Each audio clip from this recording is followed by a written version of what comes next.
All right, we are live. What's up, Basgrim? How are you? I'm just as good as I was a minute ago when I was talking to you.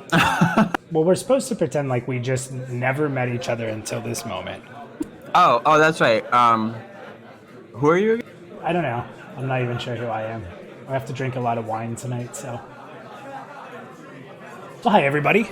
Welcome to our 5-minute pre-show we put up. On the screen here, you're going to see instructions on how to join the Discord, which we're not selling or doing anything with the Discord. The whole thing with the Discord is it's just a way for you to get on the show.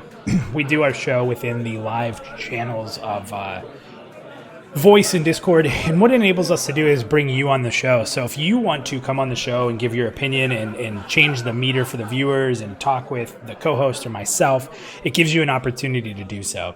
So you'll see on the screen right now, if you go to www.pantheon.plus, there's a join Discord link at the top. That is by far the quickest way to do it.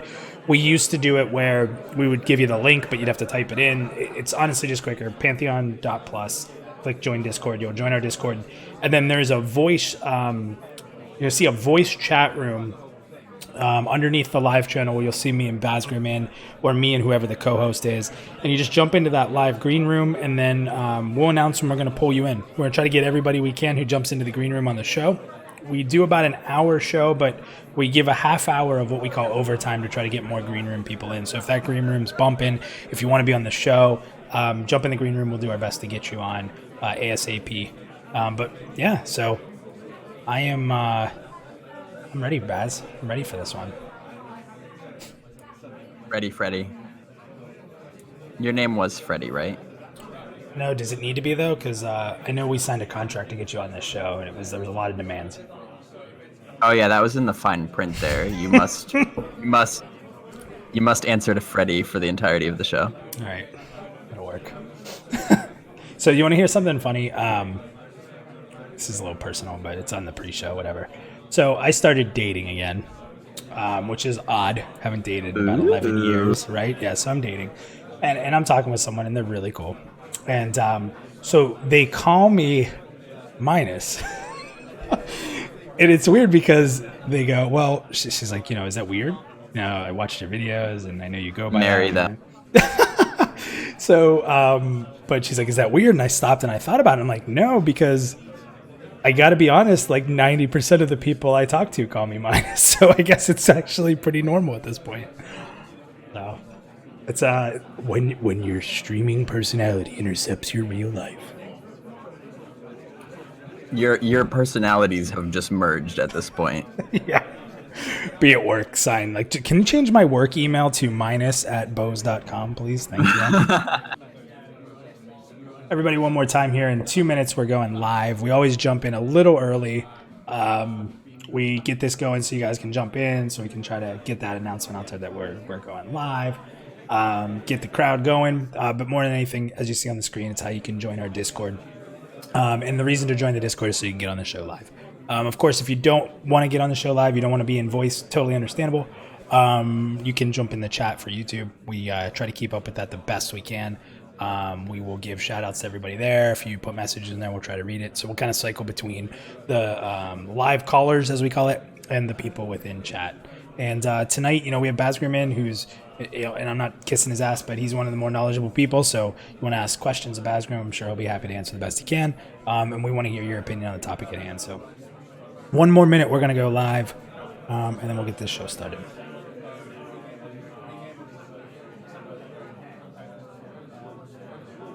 Bronson, she is not a fan. So Bronson posted in our Discord, oh no, he's dating a fan.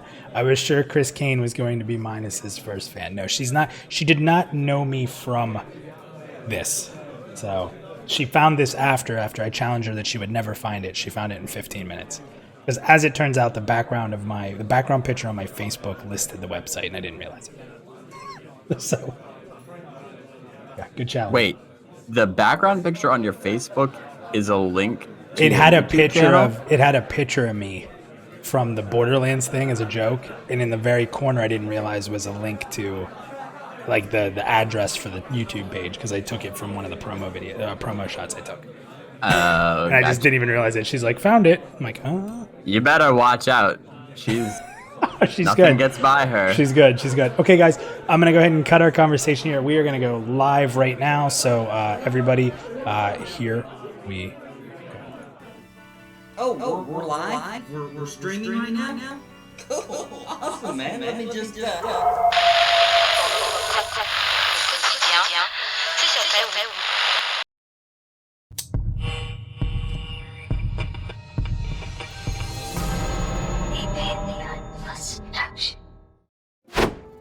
What is going on, everybody? Minus here from Pantheon Plus, and welcome to episode 9 of Pantheon PlusYou. We've made it more than 2 months now. That's impressive. You have to take every little bit you get and you run forward. So I do want to give a big shout out to last week. Bronson was our first community co-host, and it was awesome. I just want to thank him again for helping me break that seal. We do want to have more community co-hosts. Obviously, we're going to try to get people that are content creators, streamers. Fingers crossed, someday we'll have VR on here. Mark my words, we're going to have that happen. It may take blackmail, but we'll get there. We'll get there. And Bronson was awesome last week, co-hosting with us on our topic of gear swapping and hardcore gear building and stuff like that. So it was a good show if you haven't seen it. So we're going live with episode 9 tonight. I have a very special co-host and one of my good friends within this community, a guy who without him I would not be here. So he is to blame. Stop sending hate mail to me and send that directly to Bazgrim. So Bazgrim, welcome to the show. Yep, that's bazgrimtv@gmail.com. Yes, and just title, the subject line should be, why did you allow Minus to become a thing? And then he'll have to answer all that. So Baz, welcome, man. I appreciate you coming on the show tonight. Hey, thanks for having me. I'm really excited. For that. So we got some news at the beginning of this that Joppa might be watching the show. So I got my wine. This is my second glass. So I'm getting a little loose, getting ready for the show tonight. A little extra nerves there. So before we get into the topic, Baz, first and foremost, again, thank you for joining tonight. I think that you're the perfect person to have on for tonight's topic. But why don't you tell people a little bit about what you've been up to? I know that you've had to go a tiny bit dark. You've done some stuff still, but it's probably not at the pace you want to because you've had a lot going on in your life. So why don't you tell people what's been going on? Yeah. Well, for those that don't know me, hi. I make videos on YouTube about Pantheon exclusively, and I've been following the game for over 3 years now, very intensely. And but anyway, to your point, the past month or so, yeah, my content has kind of slowed down a little bit, and that's okay because it's really for a good reason. That I have a big part of it has been that I've been moving, and so I've moved into a new apartment, and that has also allowed me to set up an entire room that is now my new production studio. I'm even going to go out on a limb here and say that it is the world's only room that is completely dedicated to streaming Pantheon. For now. Because I have and it's official because I have Pantheon decorations on the wall. There you go. Any posters up there? A poster of Brad on the wall? That's what we need to see. No, not yet. Not yet. It's still, but just give it time. So Baz, I know that you've been working on a lot of stuff since you moved in. You had something you kind of wanted to announce. So before we even get started, why don't you go ahead? And I don't know what it is, so it could be the fact that he's launching a campaign to take Minus down because he's tired of getting hate mail about Minus being a thing. So it could change the whole flow of the show here. But Bazgrim, so what's going on? What did you want to announce to everybody and let everybody know that you're working on? Yeah, well, like I said, because I've just recently moved into this new production studio, and so those that have been following me will be happy to know that I'm now back in full-fledged production. But that's not really the announcement, although it's part of it, because the next video that I'm going to be doing is actually concluding a series that I had started before I moved, but I kind of had to get put on hold for a while. I had been doing a 3-part series all about loot and itemization in Pantheon, and so the next video, which will be out tomorrow, is going to be finishing that It's all about epic loot. We'll finish it off talking about epic loot. And along with that, though, that's still not even really the exciting part of it. So along with that, to kind of cap off the series, I'm going to be doing a giveaway, which I don't do very often, but I'm very excited about it. And I'm going to be giving away some epic loot of my own, shall I say, some real life Pantheon loot. Not just something that you can get from the merch store or whatever. This is a... As we don't talk about the merch store here, it becomes rage-filled. That's I have to. Then I get called a white knight because I'm wearing a shirt from the merch store and I like the merch store. So then it's all downhill from there. We're not allowed to talk about that topic here. That's censored. Well, the point is, I'm gonna be giving away something that I acquired in my travels following Pantheon to conventions and stuff. Ooh. So, like I said, should be out tomorrow. You can check that out and hopefully win a little bit. And guys, I'm not goofy enough to think that I have to tell you how to find Bazgrim. If you're watching me, you know who Bazgrim is. And I'll say it, Baz. You don't have to come off. That's my opinion. I don't exist without this guy. He was on our first ever live show that kind of became the launching point to this show, which was Interviews with Minus, which was a little goofier and funnier and shticky, but it taught me how to do live streaming and stuff like that. And Baz was a part of that. He was on our first episode. So Baz, awesome stuff, man. Thanks for letting people know about that on the show here. Make sure you guys check it out, especially tomorrow. That's awesome. Talk about time frame. Yeah, you guys are the first to know about it. So I'm excited about that. We all like loot. That's what we talked about last week. So loot is fresh in the minds of the community for sure. So let's go ahead and jump right into tonight's topic. Now, first and foremost, and by the way, every time I say first and foremost, somebody ping it in the chat because I've been told that I say that an incredible amount of times. So, this sounds like a drinking game. Yeah, okay. every time mine Everybody... says first and foremost drink. I almost said it again. Let's talk about the topic at hand here. And Baz, one of the reasons that, don't get me wrong, I'd love to have you on the show at any time. But one of the things that I really like to have you on the show, this particular show for, is because this is a pretty hot topic, and there's a lot of misconception out there. And I hope that tonight we'll be able to have some good conversations with the community, and also be able to hear some different viewpoints, and maybe find a way for the two sides of the community, the people that are happy with development and the people that are really frustrated that it's not fast enough, that we can sort of bring everybody together with some understanding and sort of work together. And Baz, with your knowledge, I understand my role in the community. I am not, Joppa just got me with chat. I don't know if you saw that, but it was fantastic. I realize that I will never be as factual and organized as Bazgrim or Yarn from Voices of Terminus. I am the conversation guy. I'm going to do my homework. I'm going to know my role. I'm going to know my stuff, but I know when someone is ahead of me in something. And Baz, that's why I wanted you here for this show, because your factual information, the things you know, what you've researched and done, I think is a huge help in having conversations with the community about the development process. So really, I was going to do this topic last week, but when you couldn't make it because you were moving, I was like, you know what, I'm going to push it. And I wanted you here for this. So again, thank you for coming for this topic. So now's the time where I give my opinion on the development process. Then what we're going to do, Baz, is I'm going to go ahead and turn that over to you. You're going to give your opinion, and then we're going to go straight to callers. We're going to go straight to the green room. We're going to go into the chat right after that. So everybody keep lighting up chat. I will give everybody a shout out for sure. So I'm going to start by telling you what I'm disappointed in. And guys, listen, if you know me, you know that I'm a super optimistic person. I do not let negativity control my life. I just don't do it. You can call me a white knight. You can call me whatever you want. It's how I operate in business. It's how I operate in relationships. It's how I operate with my daughter. It's how I'm going to operate in this venture here and trying to drive Pantheon and getting excited about it. So that's just who I am and how I'm going to be. Say whatever you want. Call me whatever you want. Now, when I started following Pantheon, which I have not been following Pantheon as long as a lot of the community has. I started following Pantheon the end of 2018, let's say October, and I jumped really hard in November.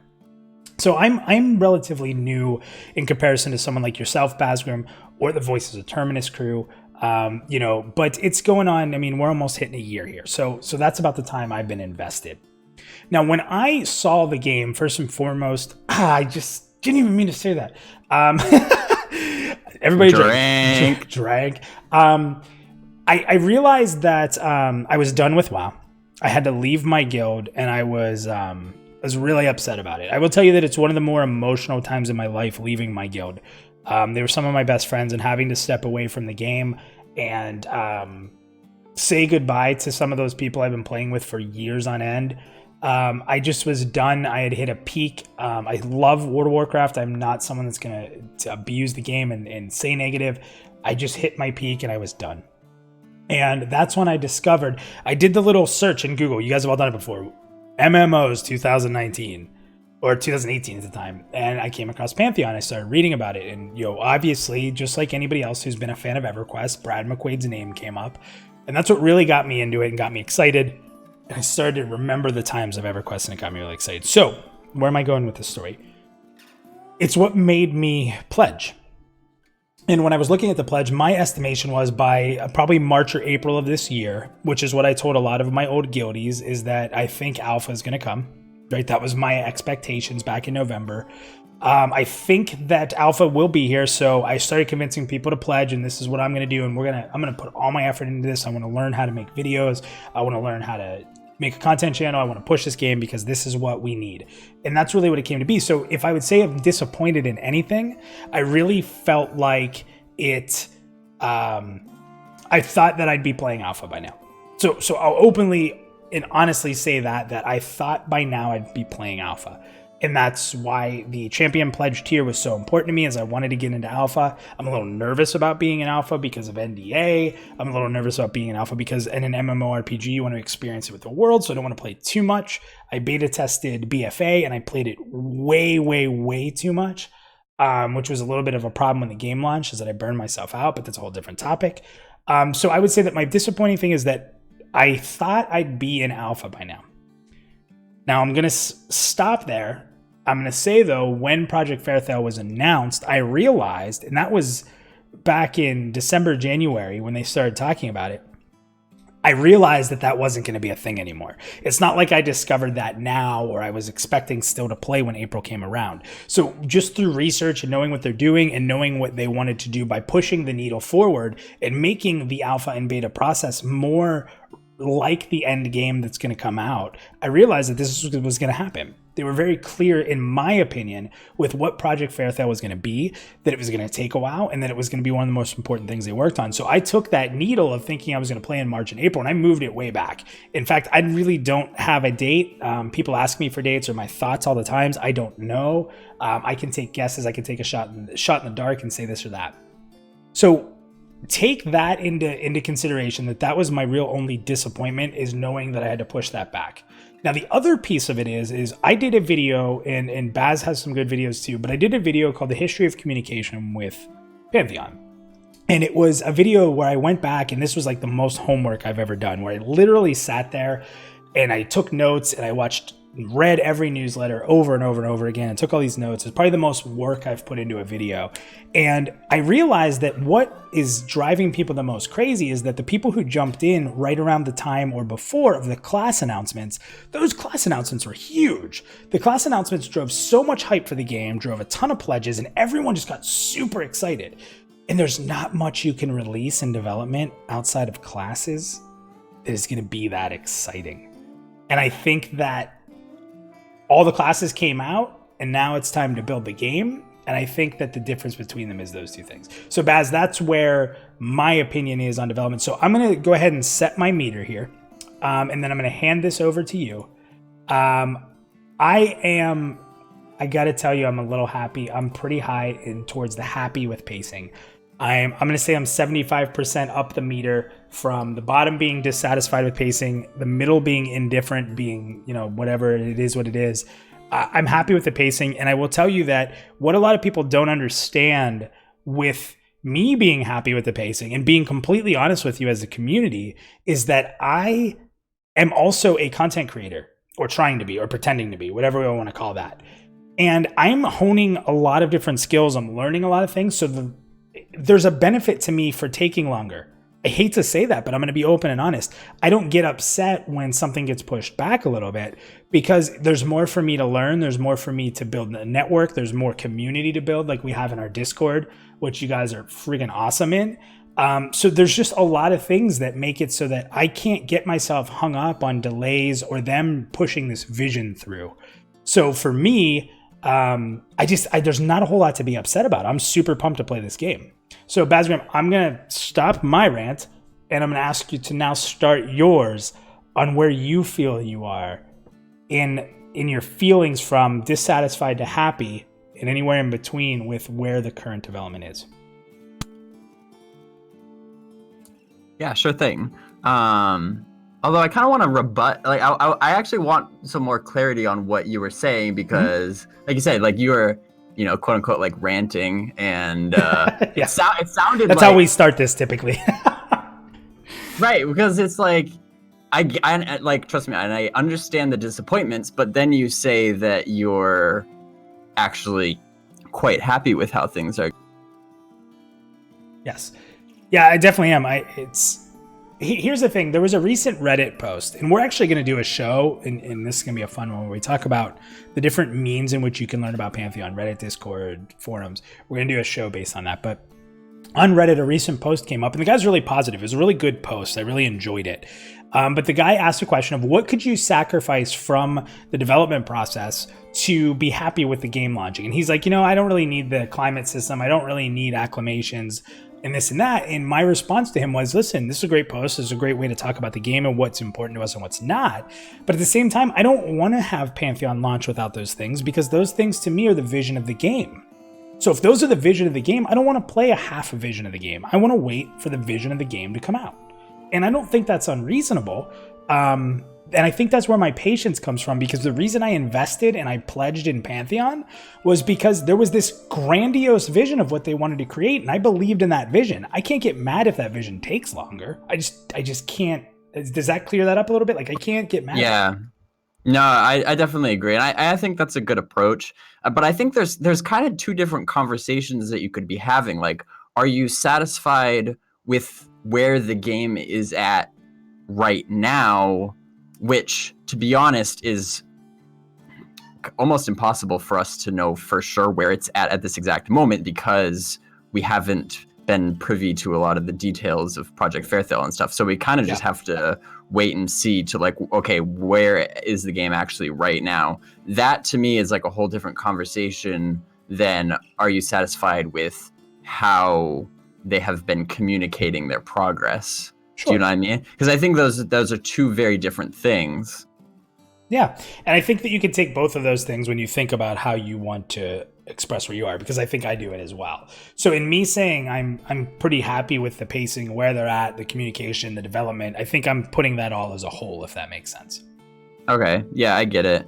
I definitely am in the camp of, like, just it's gonna get here when it gets here, and I want them to take the time that is necessary to provide a game that is going to be long lasting. I'm just a very patient person by default, and I think it's very important to be able to take a step back and see the big picture, think longer term. Now that's not to say that I don't have any critiques. I guess if I had to summarize my perspective in, like, a word, it would be contented. Like, I'm contented with where things are at. Anybody who's been following me for any sort of time should know that I'm perfectly fine with where things are at right now. Although I think some people might have this misconception that I'm just, like, live in this constant state of hype for Pantheon, that I'm just like, yeah, like, constantly. And that's not entirely accurate, because I don't think that is sustainable. I'm realistic enough to know that the game is still a ways off, and this is a marathon and not a sprint. And so just a constant level of just like adrenaline is, I don't think that's wise. So It's also not. It's almost impossible to maintain too. If you're trying to maintain this super hype level all the time, you're going to have letdown because there's not. right. When development happens the way it is, and they have to do this behind closed doors, and they're keying away, and they're driving this game, and these ideas and concepts they have, and they can't just show everything when it's not done. Not in this day and age. And I think that that's the other thing is when you look at how the game is being developed or how development in games works today, it's way different than it was 10 to 15 years ago. When streamers have their hands on a game, and I'm not saying I'm a streamer, please don't think that. I'm not going to call myself a streamer. I'm not barely do this well. But what I'm saying is when the professional streamers out there, the people know, they're going to hype that out. And when you say, hey, this is where we're at with this, they're not going to take that into consideration. Yeah, and that's where you get into the difficulty of how they communicate their progress. And obviously there have been slip-ups, like there's no denying that. And there's been some kind of confusion about like, okay, like what is the trajectory of the game and whatnot. And it's such a fine line, and I don't envy their job at all in how do you make your game known without giving so much that it induces a premature like hype train. Because I mean, you yourself said that when you first like found out about the game, you thought that you were going to be an alpha like soon. And what degree of that is them suggesting that through certain phrases in like newsletters and stuff, but some of it is just self-induced. Totally self-induced. A lot of people just have they have self-induced expectations. It's they take what they want to be true and then eventually can convince. And I'm not singling you out specifically. No. A lot of people do this. A lot of people do this. I think it's just human nature, where you take what you want, and then once you think about that enough, you start to just think it's true, and whether you're aware of it or not. And so I think VR is trying to be mindful of that and not necessarily allow people to do that to themselves. And it's a very, which is why I think it's also problem. important to note that they were very specific in saying there's not going to be dates because they're not going to sit here and promise something that doesn't happen. Even if they feel like they're going to hit those dates, they don't want to say that because they're not going to sit here and drag people on. They're going to say, guys, this is going to take a bit. Like this is where we're at. And some people are okay with that and some people aren't. Yeah. So where would you put the meter? Like you're going to start the viewer meter. We have a packed green room right now. So there's going to be a lot of people coming on and giving their opinions. We have the chat is rocking and rolling. So where do you want to start the viewer meter? I'm closer to the top with happy with the pacing. Do you want it in the middle at being sort of indifferent to where it is, accepting of it, but not thrilled with it? Do you want it dissatisfied? Where would you start the viewer meter? I would say somewhere in between indifferent and at the top. Somewhere just a little bit above that. Okay, I got you. So a little bit Although underneath. I will, Yep. yeah, I will say too though, for those that have been dissatisfied with the level of communication lately, that what should bump up the meter, I think, is the announcement that VR made earlier today. Were you gonna get to that? Yeah, sure. Bring it up now. That's fine. Okay. Because the timing of that announcement is very good, and so what VR announced today to address the the elephant in the room and the lack of communication about the progress over the past year or so is that they're going to be doing the newsletter in video form and a live stream on their Twitch channel. And a lot of people asked for that. Yeah. I know Micah did a video about it. I know Fragile was talking about it. I know that the Pantheon Discord was raving about that in comparison to a lot of the way that current MMO projects are doing that with the video feeds. Yeah, I've seen some other games doing that, and I think it's a cool concept, and I think it's a good example of VR kind of learning from the community and and that's the one thing that maybe you have to listen. You don't have to do anything I say. Let's be fair. Nobody has to do anything I say. But my advice would be that if you're thinking about your satisfaction with the development process and the communication process, is that you do have to give them some sort of credit for the decisions they make that are community influence. You have to. The merch shop, say whatever you want about it. It only existed because the community wanted it. There would have been no merch shop ever if the community wasn't like, we want Pantheon gear, we want Pantheon gear. And guys, this sounds ridiculous, and it's ridiculous to me, but people ask me to make a merch shop. And my constant response is, I don't deserve to have a merch shop. Like, someday maybe, and I've been in debates with people about that, but think about if people are asking me to make a shirt with the Pantheon Plus logo on it. Can you imagine how many people are asking them to make a shop? It's you have to realize, like with the merch shop, like, and then what did they do when people were dissatisfied? They listened to them. They pulled it down. They're reinventing it. The one thing that you can't fault them for is that while they may have missteps, which is human nature, they're listening to the community, and it may take longer than some people want, but at the same time, their heads are down coding this game. They can't just constantly be feeding the community when they need to focus on the game. 100%. And also, it's worth noting too, for those that didn't see the announcement, is that the newsletter will be bi-weekly now. So that's twice a month instead of just once a month. So that's a lot more information. And what the for the first one, that's going to be on the 23rd, which is going to discuss not only more burning questions from it with answers from Joppa, but also the innate racial passives are going to be revealed for all 9 races. Yeah, that's huge. That's something that people have been looking forward to for years now. So like the fact that, I don't want to get too far ahead of myself, I think the fact that they're ready to start talking about those things, and especially at an increased pace. That says a lot. That says a lot. It does, and I think the people that were having some very understandable anxiety over the past several months about what's going on and stuff, I think this should really help alleviate that. So yeah. Okay, so we took the first half hour here. We talked about our thoughts on this process. This is a pretty big topic.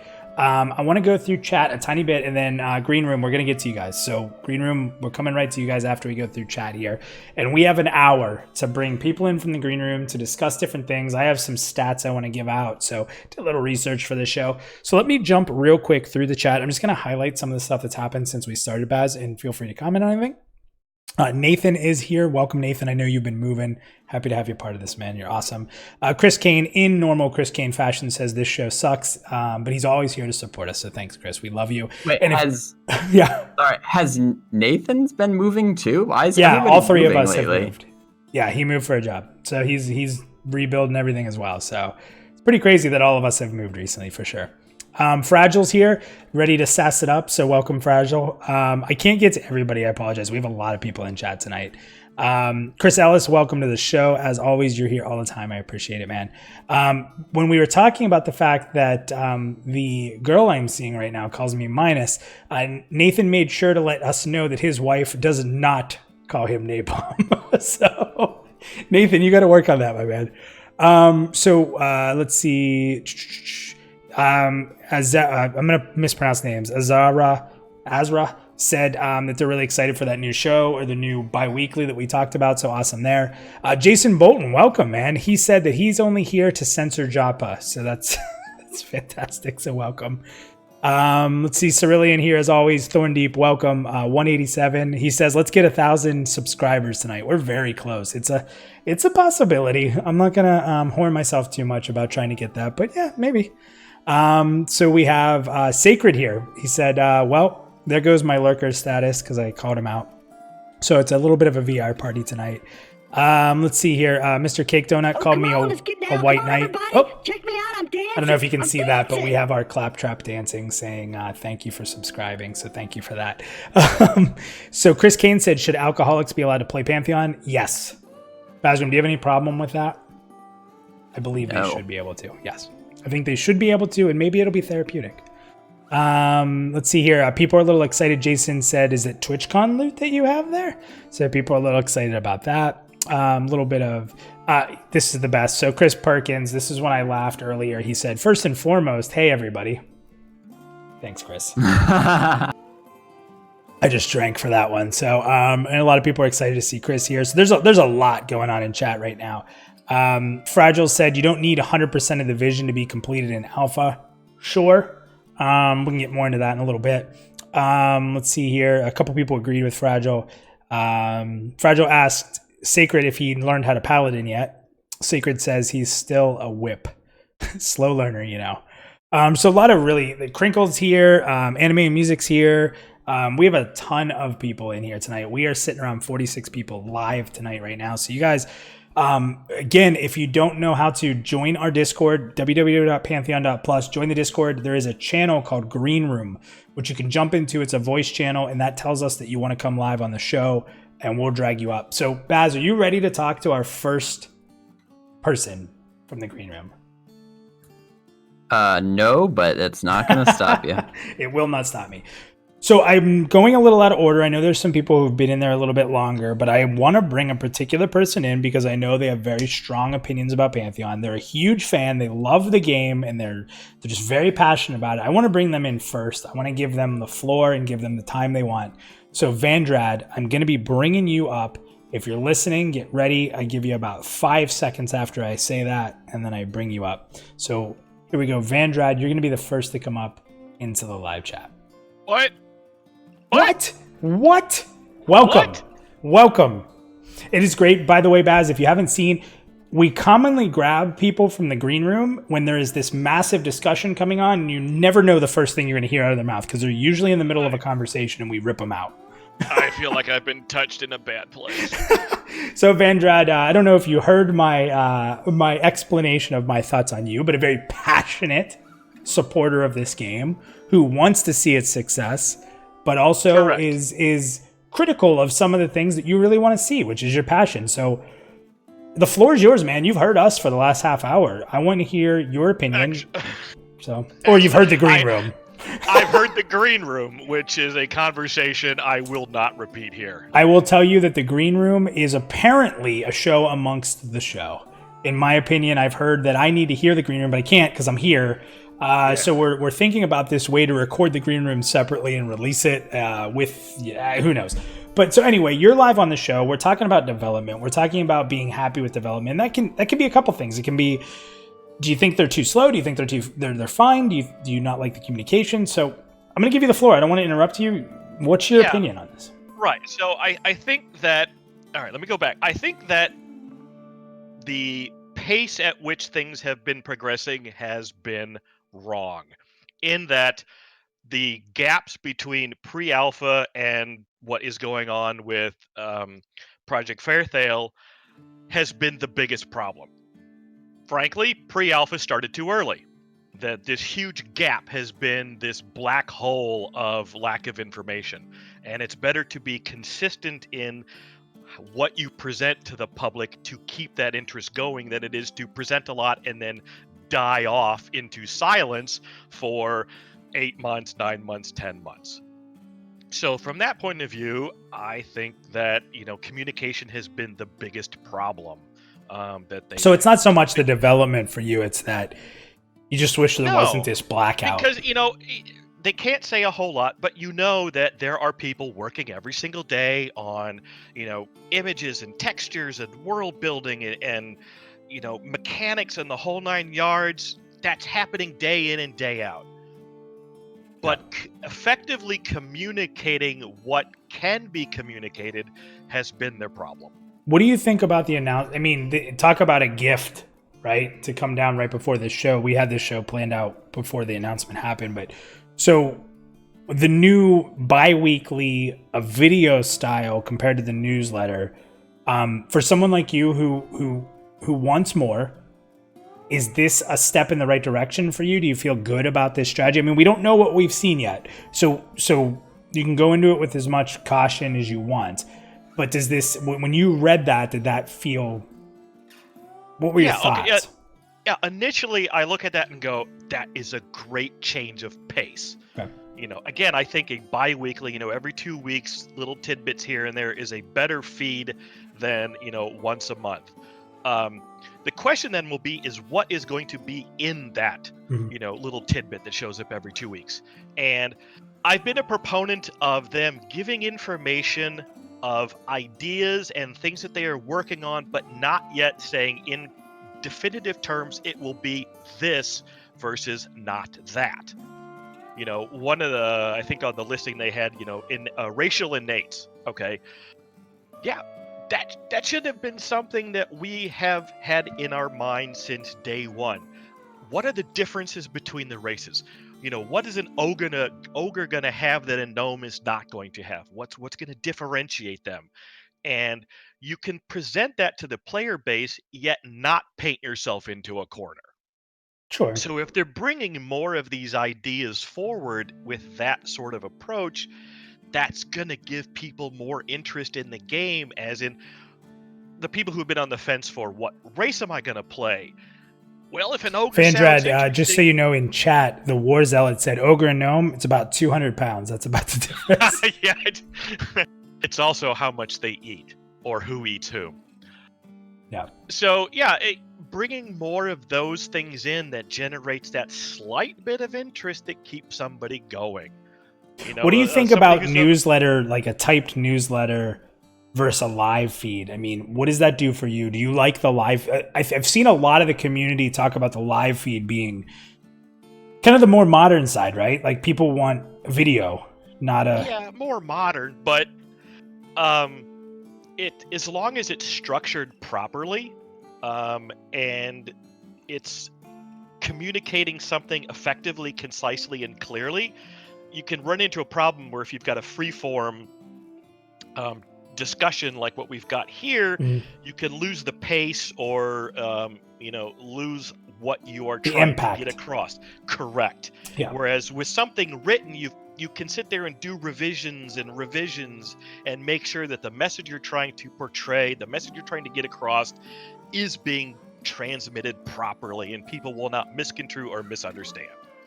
So one of the people in chat brought up an interesting point. Curious what you think on it. So IP Dre, or Dr. E, says the announcement's more than likely based on the amount of work they've put in over the last year to have enough material to sustain bi-monthly. That's an interesting, so here's, in Baz, you can jump in on this too, but so this is interesting because this is where we start to theory craft development, right? So this is where we can get in trouble. But yes, I kind of agree with what he's saying because they had no need to commit to a bi-weekly show. They could have said, we're going to do, instead of the newsletter how it is now, we're going to do a monthly video newsletter. And I think people would have stood on the chairs and been like, yay. But they specifically committed to bi-weekly, so there has to be something to that, right? You would hope. And I even was kind of alluding to that earlier, where it's like, oh, this could be a really good sign that they're ramping up. They've made all this progress. It's time to share it. Like, good things are ahead. And if they are as wise as we hope, then yes, that would be the case, that they already have enough solid information lined up to be able to sustain a bi-weekly format. Because I think if it quickly turns into this thing where it's all fluff, and I would even go to say, contrary to a little bit to what Vandrad was saying, which, by the way, hi Vandrad. Hi, I'm Basgrim. Hi. I'm personally not a big fan of this is what we think is going to happen, or like, this is what we want to do, or, it might be like this. That's good for kind of getting the word out about the game, but it also can just create a lot of confusion with things that are just probably going to change, like details that are just going to get changed. Well, it's going to cause a lot of debate. Right. So yeah. So if debate necessarily bad, it's not bad. It's not. So you brought up this is not, a whole different topic though. So go ahead, Baz. I'll jump in. I was just gonna say that debate is good, but I think that debate is better taken place actually during alpha and beta, when everybody can actually get their hands on the game and see what it is at that point, and then talk about, okay, how do we move forward, rather than just going in the circle about, okay, like we're debating, theories. A lot of the chat says debate is good, and Napalm says unless it's on Reddit. Right. So, and Turin Horse said you can't say ogre has X and then later change it without Nerd Rage 2000. I agree. However, you can say that our approach to, let's say, the ogre would have the higher based strength than the other races. Something that probably won't be changed. Yeah, that's an interesting topic because I think when people think racials, they think abilities, not what you're more specifically talking about. What's my racial advantage? Not my abilities, but am I stronger? Am I smarter? Am I faster? What is it about the ogre that makes it different than than an Archive, for example? They're both larger races. Are they the same strength, the same stamina, the same agility? Because if you're building your class in your head, stats do have a benefit. They've got a payoff. They affect lots of different things. So you can say our approach is ogres will have the highest base strength. You're not saying they're going to have a strength of 20 or 80 or whatever. You're just saying they're going to have the higher base strength. We then decide if that is something that makes us want to choose an ogre warrior over an Archive warrior or a human warrior. And that's where I don't get as angry, because it's all about being pretty to me. So I'll never pick an ogre. No, so Badrid, if you can for me, Badrid, because I'm going to drop you out because we have a lot of people we want to get to tonight. Yep, go. So first and foremost, shit, I said it again. Thank you. Honestly, thank you for coming in tonight and coming in here and giving your opinion. You had a lot of great stuff. What do you want to do to that viewer meter? Do you want to move it down? Do you want to keep it where it's at? Let's go up. You want to move it up? You're happy with it? Yeah, I'm happy. You're shocking me right now. Are you okay? Yeah, I know. You want to move it up to like where I'm at? I don't want to move it up like crazy because we're going to have more people come in, but I'll move it up a little bit. Right there. Oh, stop. There you go. Okay. So, Vandrid, honestly, thank you. I really appreciate you coming in. This is the first time you've come on live to the show, so I really do appreciate that. And I hope to talk to you again in the future, man. Great points you brought up. A lot of stuff we can discuss. The chat lit up with a lot of your topics. So, great stuff, man. Thank you. I'm going to drop you out, but we'll talk to you in the future. Bye-bye. Pretty good points he brought up. He brought up a lot of good stuff. And I know he's a super passionate fan, and he represented himself really well. What do you think, Paz? I agree. But yeah. I too was. It seems like everybody's like, oh, I'm kind of disappointed, but let's move the meter up. It shocked me. That actually shocked me. I'm going to be honest with you. I think that today's announcement has changed the tone coming into this that we would have had. And hats off to VR. I'm not just saying that because Joppa's here and everyone's here. Hats off to VR. You had a great announcement today. And I think the community is responding well, and I think you're seeing it in someone like Vandrid coming in. So the next person we're going to jump to, we're going to bring in someone we're both familiar with here, Baz.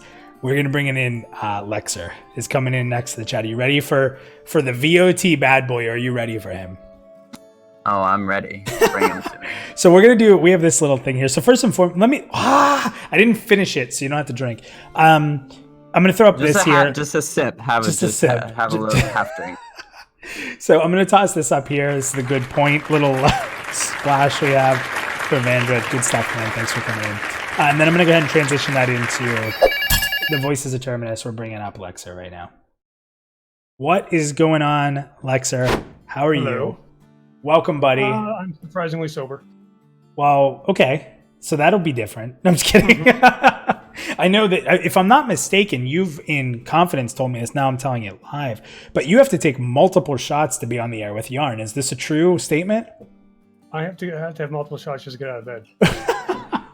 So Yarn, you've also been very vocal about wanting more. Listen, and if you heard me at the beginning of the show, I gave a shout out. You guys have been doing this longer than both Basgrim and myself.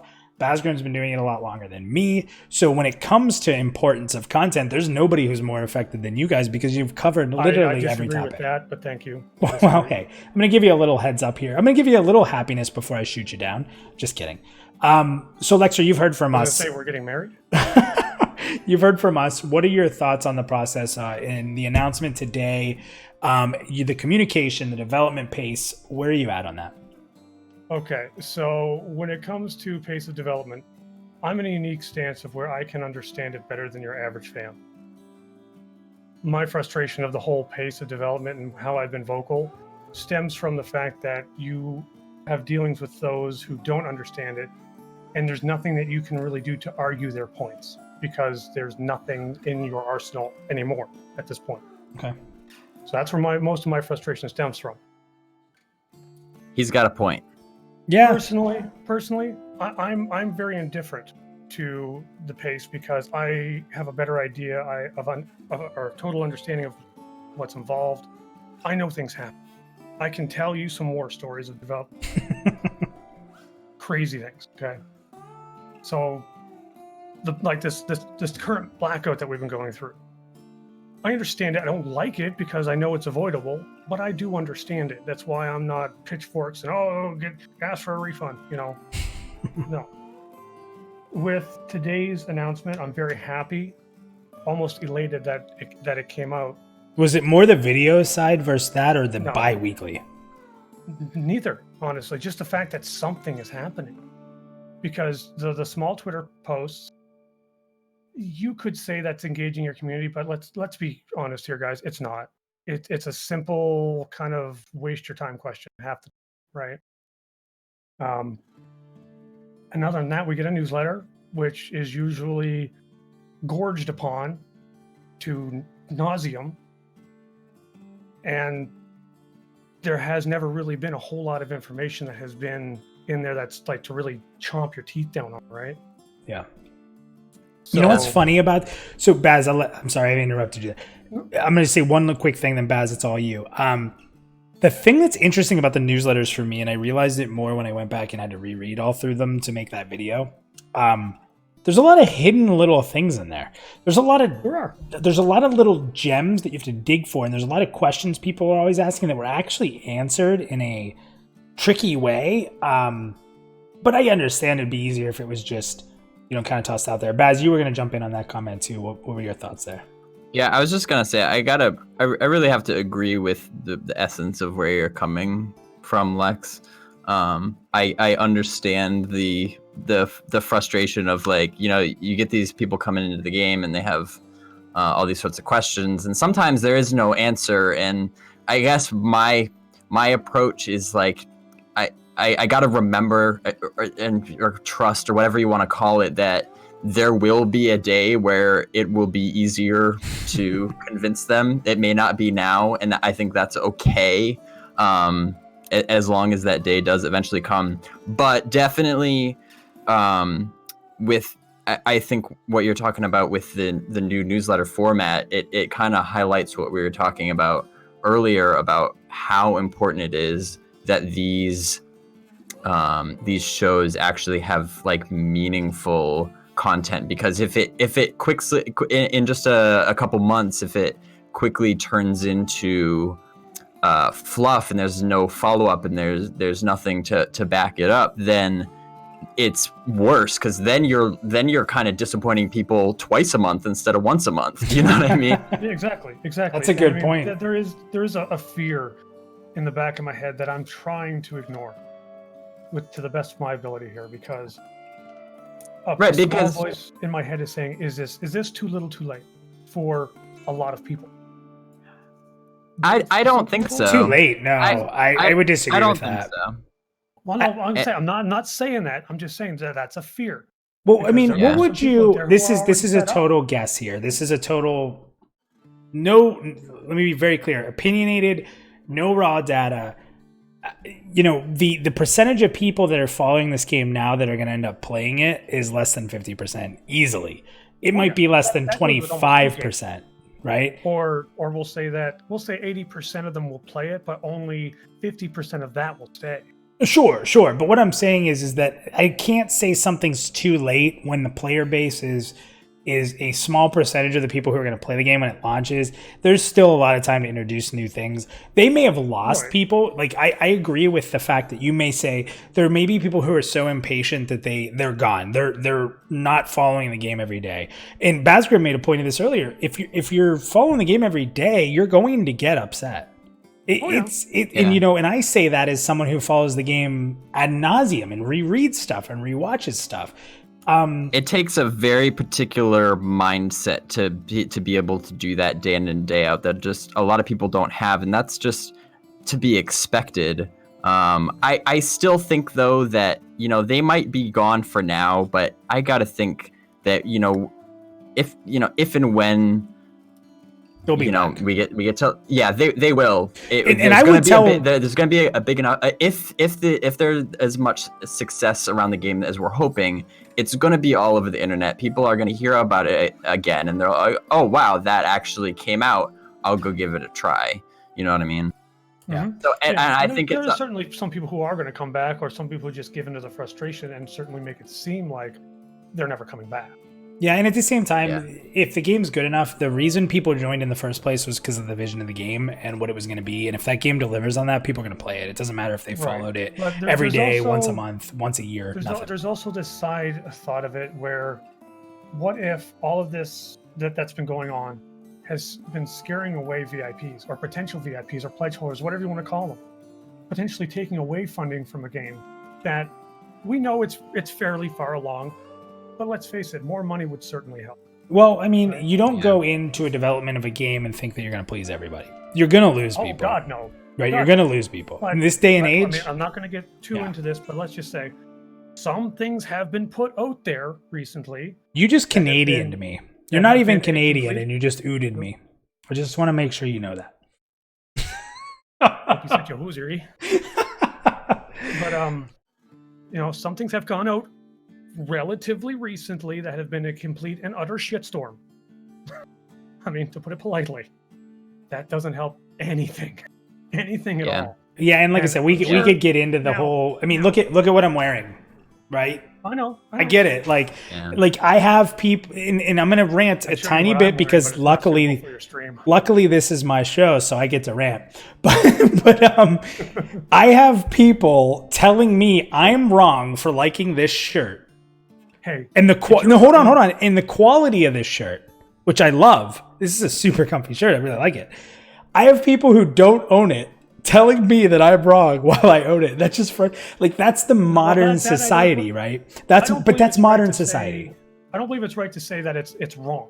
It's your money. You work for it. You could wipe your ass with it and light it on fire in the middle of the street if you want. It is really, you know, if I run out of toilet paper, this is a very smooth shirt. I just, you know, we've all been there where you have to use something. But here's the thing. I mean, you can't really argue that saying knocking the price down slightly. Yeah, sure.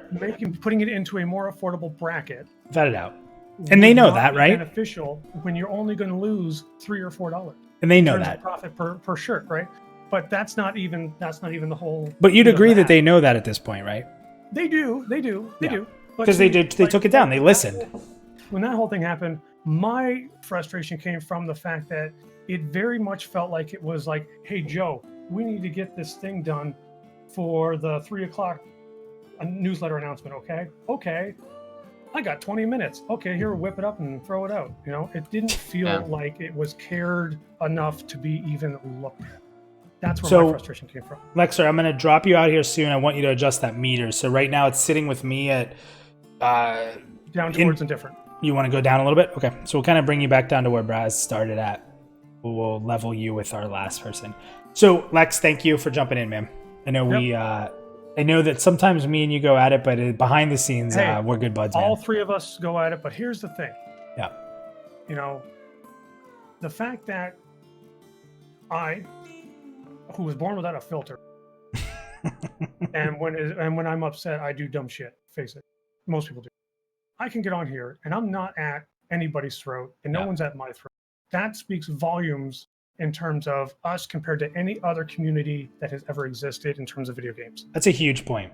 And even before you, Vandred, also kind of brought that up, because you guys were both on the side of being really frustrated, and that's why I wanted to bring you on first, and that's why I skipped sort of the order. So I do apologize to those people who've been waiting a little longer, but I wanted to bring you guys on because I want to hear the reverse opinion for sure. So, all right, man. Thank you very much, Lex. Yeah, Take it easy, have a man. good night. Yeah, bye. See ya. So he brought up a good point there. You know, I mean, you know what the problem is that so much of what we do right now in communication is done in text, whether it's in Discord, Twitter. And it's interesting because when you bring people into voice and you have a conversation, it always feels different. I don't know if you agree. Yeah. And he does have good points, and I relate where he's coming from, where like we want, as people who are supporting the game, like we want the game to look good and to present itself well to those that don't know much about it. Do you know what I mean? Because those impressions do matter. And so, you know, when the event that shall not be named occurred, yeah, it's cringy to a degree, but again, that's when it's especially important to remember that's like the devs they're humans just like us. They make mistakes. Their mistakes are more visible to the general public than most people's mistakes. Yeah. And it's really early. It's still so early. You're bringing up such an amazing point. It's early. Let's jump into what we were talking about. I really want to get into this because it's hard when we're following the game day in and day out. It's far too easy to develop this tunnel vision, but if you can take a step back and realize there's still so much future to the game to come, that like yes, it sucks when they make a misstep and or a missed opportunity, but is anybody really going to remember this a couple years down the road when we're all forming a group and going after a boss? Nobody's going to talk about the overpriced you know what. People instead be buying from the new merch store with the new cool things and being excited. And let's be honest, how important is merch really? I keep saying we don't want to talk about this topic because it's such a tough thing. Here we go. It's the community asked for it. This doesn't exist without the community saying, please do this. And they did it in a way that wouldn't take away from their development. And that's what we're talking about tonight. We're talking about their development progress.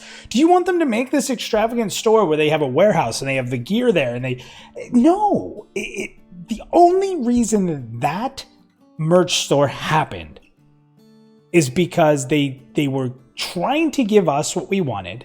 And I'm not saying it was perfect. I'm not. But I'm looking at the facts of it. They were trying to give us something that was demanded and asked for in a way where they didn't have to take up a lot of their time and they could give it to us. Anyway.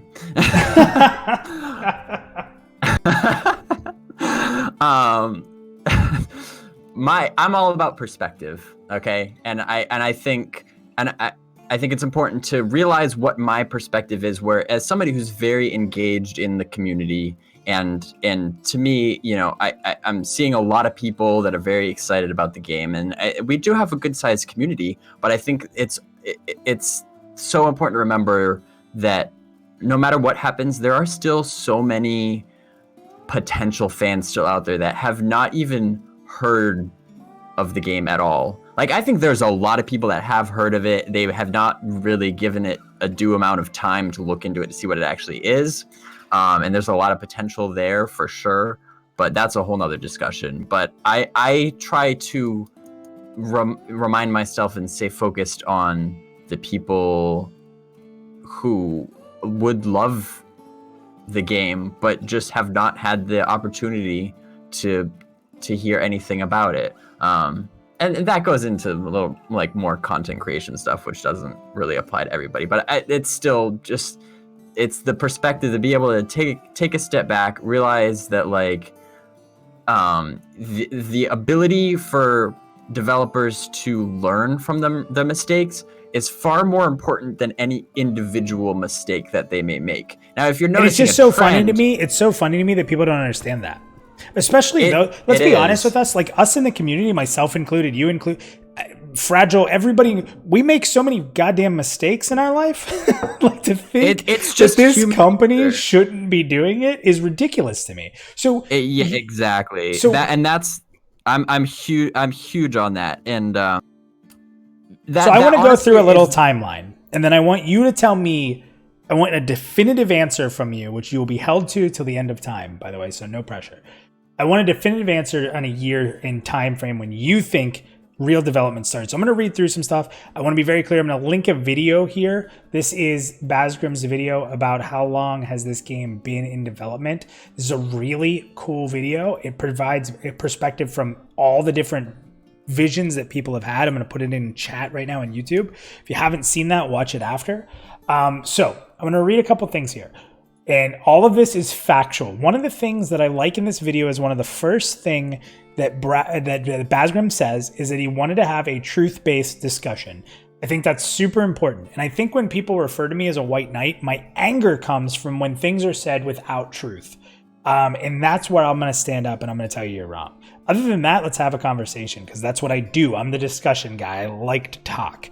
But here is a quick timeline for me. Baz, correct me if I'm wrong, but a lot of this is taken from your video and my research, so it's pretty accurate, I think.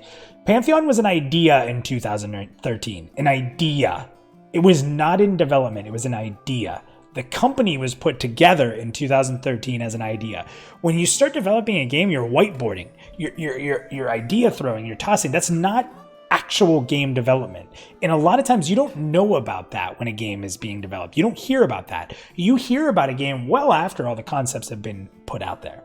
So then you had the development and the Kickstarter started in 2014, which the development that was done for Kickstarter was nothing more than a media package to try to drive money through Kickstarter. It was a prototype. I think a prototype is the most accurate fantastic word. Yeah. Great word for it. So it was a prototype to kind of show a tiny little bit of something, but even you said in your video, it was very heavy within Unity engine assets. There wasn't actual developed assets really in it, a couple things here and there. But most of it was just basic stuff to show, hey, this is the game we want to make and this is our thought process. And it was really based on EverQuest and the success of EverQuest. And that failed. That was Pantheon Rise of the Fallen, that's what they call it, right? You said it in your video. The Kickstarter failed. And when that Kickstarter failed, they didn't get $1 of that money. I want to make sure people understand that if you do not hit your fundraising go on Kickstarter, you do not get any of it. They made about $400,000 out of the $800,000 they were hoping to get. So when that happened, the game was essentially scrapped. So if you're sitting here saying this game's been in development since 2013, listen, that argument is completely feasible. You can have that with me. I can respect your opinion, but it's not entirely accurate, in my opinion. Baz, would you agree with that? Yeah, I'm also of the camp that the game as we know it today, which as I like to refer to it, that started somewhere in early 2015. And maybe Joppa, if he's still here, would be able to provide a little bit more clarity because he actually was a very instrumental part of that turning point. Mm-hmm. To kind of craft the design of the game into what we know of it today. I don't want to say that somebody else's opinion is invalid if they want to say that the game started in 2013 or 2014. It is kind of hard to argue that because it had the same name and fundamentally it had a lot of the same kind of core values. But about what you said, you believe in, and it was in a post, 80 to 90% of what was developed was scrapped. Yeah, and that's not just me. That was from VR that they scrapped almost the entire game. Now, is all that prototyping and stuff it really just comes down to whether you consider that to be part of game development. But it's tricky because that's very unique to crowdfunded MMOs, because a lot of that you wouldn't hear about, right? If you looked at a game, so I'm going to read some stats off here shortly on some other MMOs. Not only would you Yeah. before you get to that, not only would you not hear about it, but a lot of times you just skip that step entirely. And that's the problem with like what we were talking about earlier, is when people make these arguments that aren't really rooted in logic, because when you're comparing the development time of an MMO that had publisher funding on day one compared to an MMO that was crowdfunded, it is like a completely different process and a completely different beast, and so they can't be compared one to one. So yeah, go ahead. Yeah, and that's 100% true. And so I want to read you guys some stats. This is the best I could gather in a short period of time. I'm going to read you some MMOs real quickly with timeframes. Some of them I have development cycles, some of them I don't, and I have funding amount. So think about this real quickly as I read through this. I'm going to be very quick with it. EverQuest was in 99. It took them 3 years to develop on $3 million. It's a much different time period. In 2003, these are weird MMOs I'm going to announce. I'm not just trying to stick to popular medieval MMOs. Toontown was put out. That's a Disney MMO. It was made for kids. It cost them $18 million to put that game out. And most of us don't even know what that is. City of Heroes came out in 2004. It took 5 years to develop. It took them $7 million. WoW came out 4 to 5 years, we'll say. It took them about $6,300 million to make it. And the 4 years after launch for WoW cost them $200 million. Now, obviously, they were gaining money from subs and stuff like that, but $200 million in the 4 years after launch was spent. In 2005, you had Guild Wars came out. That was 20 to 30 million.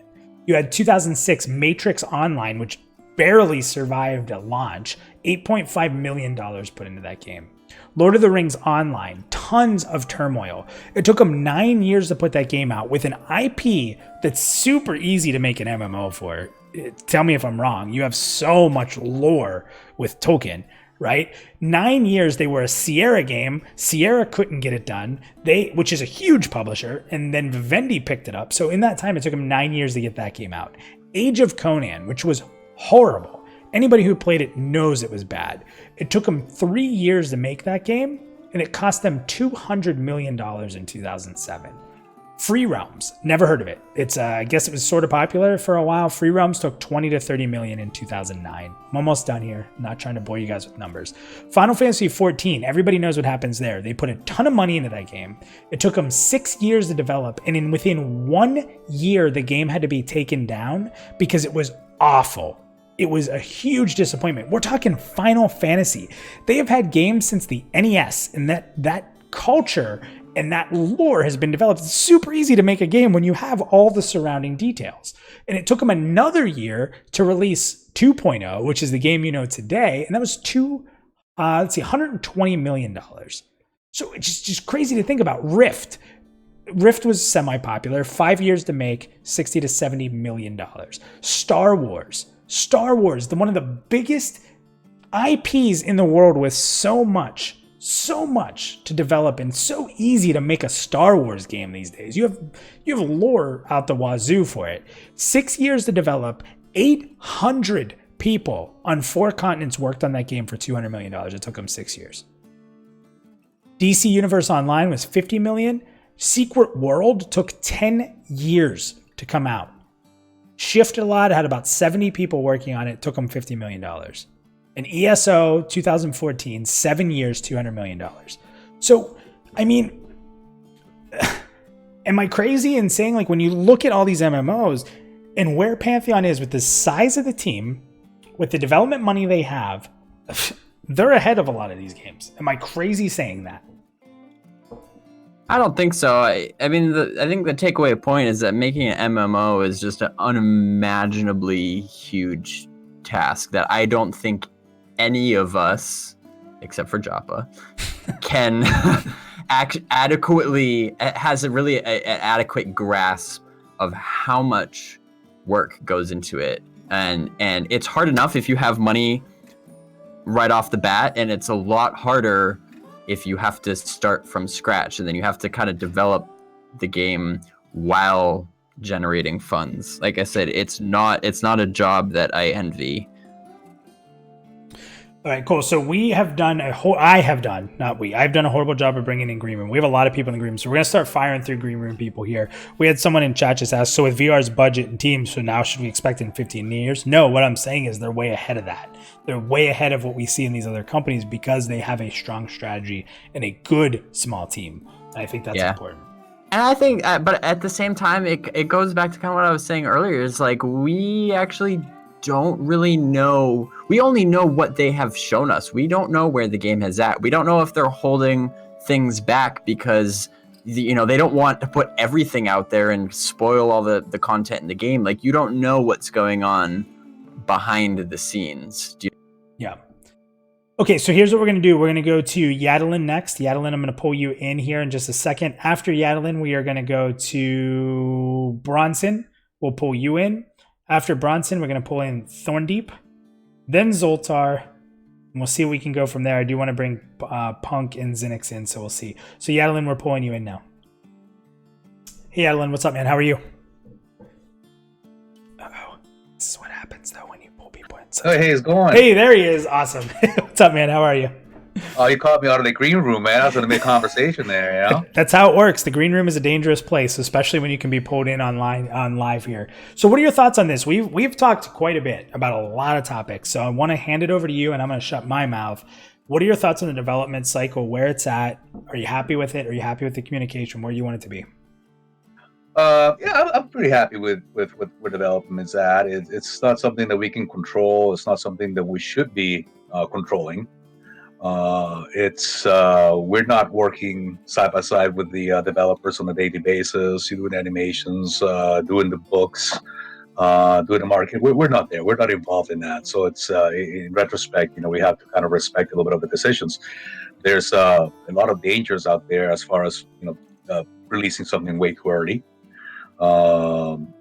You can't just say, well, we're going to spill the beans on one particular subject because then everybody else is, well, spill the beans on the rest of the stuff that we want to know about. Everybody's has a different bean they want to pick. So you can't really please everybody by spilling one bean here, one bean there. You just got to let it all out. And but I do have to say that I do wish that I was speaking with Chris Kane on the green room. That's dangerous. He's in there. Yeah. Keep in mind, if you're in the green room, I'm going to spill the beans a little bit here. Chris Kane is in there for one reason. It's to get people fired up. So just know that. No. I get it. We have fun speaking there. And I guess the biggest thing is, since the release of Project Pantheon, the news that was going to be coming out, I think that it would be a prudent thing for Pantheon to go ahead and say, hey, now that it's been in development for, I don't know, how long is it, 5 or 6 months? Is that what it is? The Project Fairthale has been in development since, I believe, December-ish. They kind of announced it more officially in January, I believe. Is that right, Bazzer? Yeah. So it's been a while, so it's been some time. So I think by now, I think it's a prudent thing for VR to say, hey, we're gonna, to give us a date. We've got 3, 4, 5 months. Another year? Here it is. I think it's when it's expected within the next X amount of months. I think after a year and waiting, or almost a year, it's fair.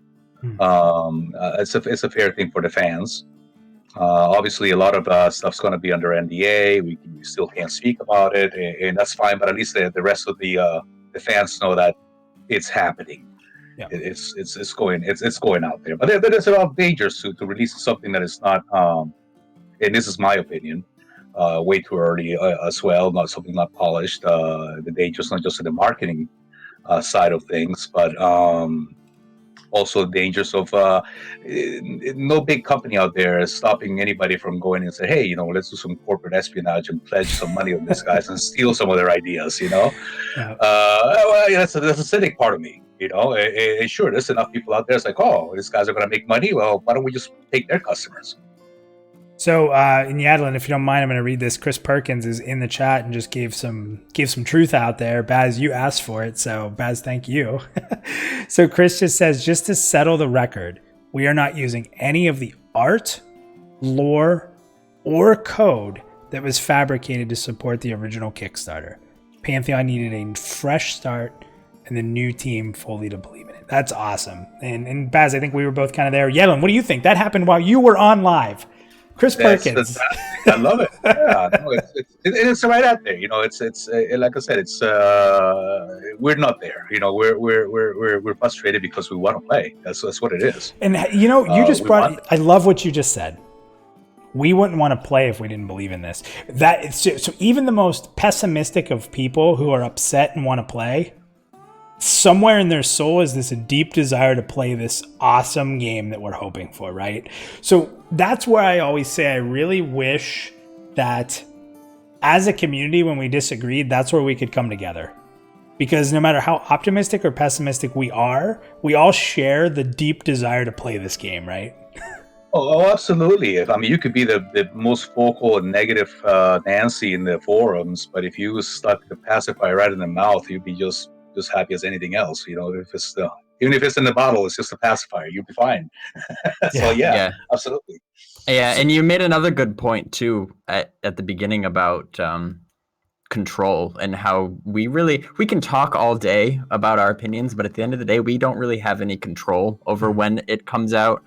You can pledge, and I do believe that makes a certain degree of difference, but really none of us have that perspective, like I was talking about, to really be able to be like, oh well, the game should be further along by now, or whatever the case is, and because at the end of the day, it's just not our business. No, and you're right. It's like I come from a management background on a lot of things, but if you put me to manage a business as a video game company, I wouldn't know if the employees that are doing artwork are slacking or not. I wouldn't know. How long does that take? Are there shortcuts you could be using? I wouldn't know. Yeah. So there's a lot of that. The same thing with the code. How long does it take to write code? How long does it take to do this? How long does it take to do the books? I mean, there's a lot involved. Payroll. There's so much more than just developing the game. And when we ask them to do more, right, that takes away from the development. So doing this live show, I know it sounds crazy because we do this. It takes a couple hours of our time. I get it, but it's still another thing on the plate. The more that's on the plate is still going to take up the plate. And I think that a lot of people have to realize the more we want to see, it's, even if it takes minutes away, it's going to take a little bit away from the development side. It's going to take a little bit away from different projects and things they're working on so that they can tell us. And I'm not saying that that's wrong. I do want to hear more. I'm a content creator. I want, the more I can put out here, the more I'm going to be happy. But we do have to understand that everything is a piece of time, and time is not manipulable. There's X amount of time in a day, and that's it. There's no change in that. So Yadlin, I'm going to drop you out, but before I do, where do you want to move that meter? Right now, it's a little bit under me. We're at a little above indifferent. Do you feel that you're pretty happy with the pacing? Do you like it where it's at? Would you move it down? What would you do? Oh, I'm happy with the pacing. I think it's they're doing a fantastic job. It's just the wish for us to play it's what puts us indifferent or lower. But I'm very happy with the pacing. It's what I'm doing and they're trying to accomplish in the budget. Yeah, absolutely. I can't ask for more for a small indie company to do something as so you'd say move it up a little bit then? Move it up to absolutely. More? Okay. Absolutely. Yadlin, thank you for joining, man. It was a pleasure talking with you. Absolutely. Some great points, man. I'm going to drop you down. Take care. Okay, we're going to be bringing in Bronson next. So Bronson, get ready if you're down there. And pull you up here and give your opinion on it. Bronson, what is up, my man? Oh man, you having fun in there? God. Should I bring? So I'm considering bringing Chris in as our last person. Should I, or should I just leave him in the green room? I would highly not recommend that. So Bronson, what are your thoughts on this? You are a developer. You spilled the beans on that, so I can talk about that now. You have developed games. You've been in the process. I think your opinion holds some weight. Where's your thought on a lot of what we've talked about in the development process so far? I don't know. I feel like the guy that everybody disagrees with sometimes, but I feel like personally there are some communication issues that I feel like I wish they would come out and tell people more, but it's kind of a catch-22, and I've said this on Discord a few times that I get it. I get that I think they're a small team, and maybe they just don't. I'm not a fly on the wall inside of VR, so I'm only assuming that they just don't have the team, manpower, to pull those types of communications off. But now here we're getting this new information, right? So now they're going to. How'd you feel about that? I loved it. I think it's great. That was big news for you? It's definitely more positive that they're having the time to be able to commit to. So. Sorry. No, you're fine. Listen, when you have a show where you bring people on live, crazy stuff's going to happen. So you're good, my man. Yeah, sorry, my phone. Right. So here's the thing too, is, secretly, Baz, now that they're making a live show and having a setup, they should easily be able to be on our shows, right, Baz? Or we could just be on their show, So, Bronson, I'm happy to hear that you like that. So where do you stand then? So do you think, the meter right now is right with me, more towards the happy with the pacing, that we're content, we're happy, we're excited for any news? Or do you feel that it should be down a little further? No, I think it's right where it needs to be. Probably, I like to be a little bit more positive about the development of this particular project. I'm trying to stay positive to the people who are negative about it, but I'm pretty happy where it's at right now. Awesome. Well, I hate to cut you off short, my man, but we talked a lot, so we're trying to get as many people on as we can. I'm going to drop you down. Good luck down there with Chris Kane. Thanks, man. I literally have been keeping notes of all the things that I want to mention, and I just realized that there's just not enough time. No, there is time. We will make the time. What do you want to say right now? Let's go. Go for it, Baz. You're the co-host. Where do I start? Let's go. I want to hear these notes. Well, in just kind of reference, since Bronson just left, and I'll just kind of comment on what he was talking about, as far as the communication goes, is that I think the consistency of their communication is a lot more important than the frequency. The frequency, and even the content. I think of what are they actually sharing us these really intense details that everybody wants to hear about. It's the consistency, and I acknowledge that, and I think even the devs would acknowledge that the consistency has not always been there, because sometimes, whether it be unforeseen circumstances or whatever, it's a lot better to, even if it's just even if the sheer volume of information that you're sharing isn't a lot, if you have the forethought to spread it out so that you can do it consistently, I think that does a lot to kind of quell people's anxieties, rather than, you're up and then you're down and then you're up and then you're down, you know what I mean? So it's just a quick point on that. Oh, that's a good point. What else you got there? What other notes you got going before we pull someone up? I think for me, and while you're looking that over, it's just, we don't want to get into superhuman feeling and we as humans in the current society, because it's depressing, but we have to take some sort of responsibility for how excited we are for something. And we have to be able to adjust our level of excitement when we realize the writing's on the wall that this game's not going to be out for a while. And that has been since Project Fairthale was announced. It's going to be some time. So it's up to us as individuals to take a step back and realign our expectations so that we don't drive ourselves crazy. There's a bit of it that's on us. And I'm not trying to be super white knight. I'm not trying to say that VR is completely absolved of all the things they've done. There's been missteps. We do want to hear more. They went really high with class announcements, and then after that, there wasn't really a lot to go. So it was kind of a mismanagement of the hype in a sense. But at the same time, we do have to be able to consume the information and make an educated decision that says we still want to play this game no matter what happens, but we may have to take a step back and realize it's going to be a little longer than we first thought. And I don't think there's anything wrong with that. Yeah, I definitely agree. It all down to expectations, and I think both sides of it are responsible. To be honest, it's not all on the devs to be these perfectly clear communicators. It's also on us to be able to process what we get rationally and manage our own expectations. But then yes, like of course there have been times that they may have not communicated as well as they could have. But again, it all comes, they're human, and I think we need to. They're also like, isn't most of remember this team just really good developers? No offense. I mean, just because you're a great developer doesn't mean you're great at social media. Doesn't mean you're great at marketing.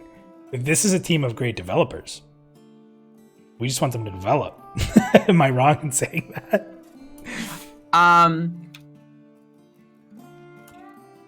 Ultimately, yes. Ultimately, if the game, when the game comes out and if it's as good as we're all hoping, then like I said before, there'll be a department that's hired.